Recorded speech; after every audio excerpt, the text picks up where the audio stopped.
Muy buenas noches y bienvenidos a Efecto Mundial. Esta noche analizaremos lo que han sido la sucesión de crisis económicas que se han generado en Europa y que ponen en peligro incluso la estabilidad misma del mundo del euro. Como saben ustedes, esta crisis que se desata inicialmente en Grecia ha tenido como fichas de dominó después la caída de la economía de Portugal, la de Irlanda, amenaza en estos momentos también a la de España y de Italia, y no sé, ya le preguntaremos a nuestros especialistas si está vinculado también con lo que está ocurriendo en zonas extraeuropeas. Para analizar estos temas, tengo la grata presencia del embajador Jorge Eduardo Navarrete, mucho gusto en tenerte, Jorge Eduardo. Gracias, Enrique, muy amable, y del doctor Luis de la Calle, muchas gracias por estar. ¿Qué tal, Enrique? Mucho saludarte. Vamos en primer lugar a las noticias de la semana, al carrusel noticioso, y regresamos. El titular del Banco de México, Agustín Carstens, afirmó que el país no enfrenta crisis económica en estos momentos. Explicó que el trabajo del organismo es controlar la inflación, aunque aclaró que eso no quiere decir que no se tengan problemas. El aumento de la gasolina en Estados Unidos ha dañado la confianza en el futuro del país, según un sondeo realizado por la firma consultora Ipsos y la agencia de noticias Reuters. El 79% de los encuestados cree que el país va por el camino equivocado, la más alta calificación desde que el presidente Barack Obama asumió el poder en enero de 2009. El director general del Fondo Monetario Internacional, Dominique Strauss-Kahn, advirtió que la falta de empleos a raíz de la crisis económica, especialmente en los países desarrollados y entre los jóvenes, amenaza con provocar una generación perdida. Robert Zoellick, presidente del Banco Mundial, advirtió que a pesar de que se está saliendo de la crisis financiera, faltan los rezagos en la parte alimentaria, al inaugurarse el reloj del hambre en su sede en Washington. Y es que según las cifras, 1.000 millones de personas padecen hambre en el mundo. La cifra aumentó a 68 personas por minuto.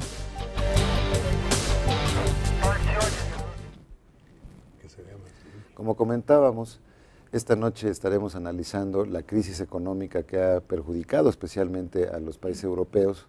No son únicamente los que le están sufriendo, pero se ha visto una crisis muy severa que ha traído esta como caída de fichas de dominó, como mencionábamos, desde Grecia, Irlanda, Portugal y algunos otros que están, al parecer, en una lista, suponemos, entre sospechosa y negra de lo que puede pasarles a sus economías. No sé, Luis, si nos pudieras dar un primer balance de cómo se origina esta crisis, cuáles son los principales factores. Estamos en presencia de algo como lo que ocurrió en América Latina con el famoso efecto samba, el efecto tequila en los 90s, o es un fenómeno de naturaleza muy distinta a lo que vimos. Yo no creo que se origine en las playas helénicas de Grecia, sino más bien en la ribera del río Hudson en Nueva York.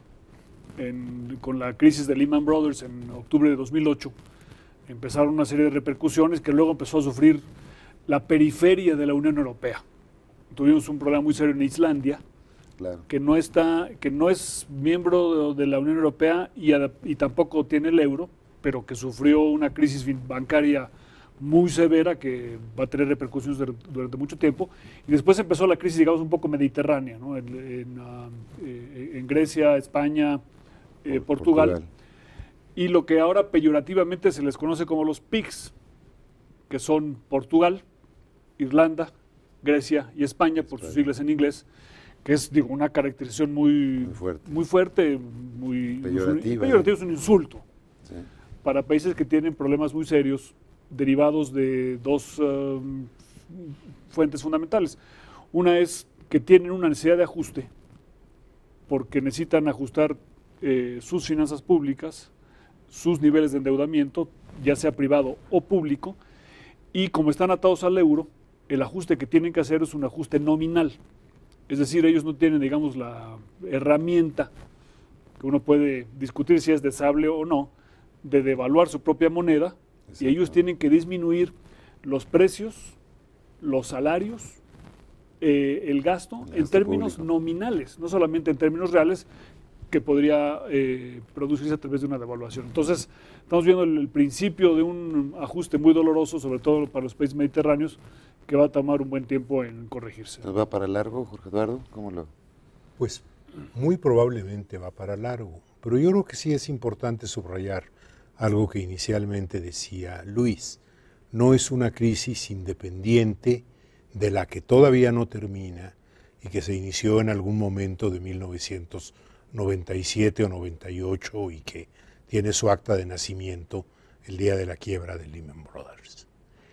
Es una secuela de ello, y si el gasto público adicional tan importante en que incurrieron estos países, junto con otros, como medidas para reaccionar ante la depresión, ante la recesión, ante la caída de su actividad económica, sobre todo en 2009,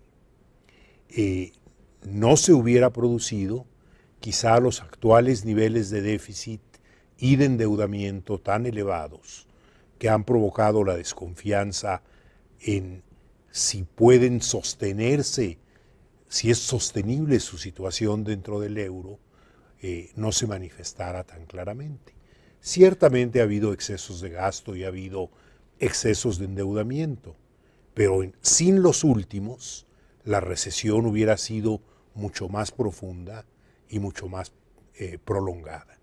Necesitamos una sigla igualmente peyorativa, pero para aplicarla no a los países, sino a las instituciones financieras que fueron los verdaderos villanos de esta crisis financiera económica a partir de 2008. ¿Te estás refiriendo aquí al Fondo Monetario Internacional? No, me estoy refiriendo fundamentalmente a instituciones como Lehman Brothers, a los bancos de inversión, a los hedge funds, incluso a las agencias calificadoras de riesgo, que ahora se dan el lujo de volver a descalificar a países que se endeudaron a raíz de su primera descalificación. Bueno, incluidos los bancos, desde luego, que además habían ayudado, por ejemplo, a Grecia a tener la contabilidad un poco ingeniosa para esconder el tamaño de su déficit. O sea que, digamos, han participado en tanto provocar la crisis como ahora en las medidas para salir de ella, ¿no? A mí no deja de llamarme la atención por qué le pega particularmente esto, siendo que se origina en el Hudson, como decías tú, en Nueva York, esta crisis, la descomposición bancaria internacional, la descomposición de la economía, la falta de normas, como se ha visto, ¿por qué le pega particularmente o inicialmente a estos países europeos? Analizaremos este punto después de una pausa.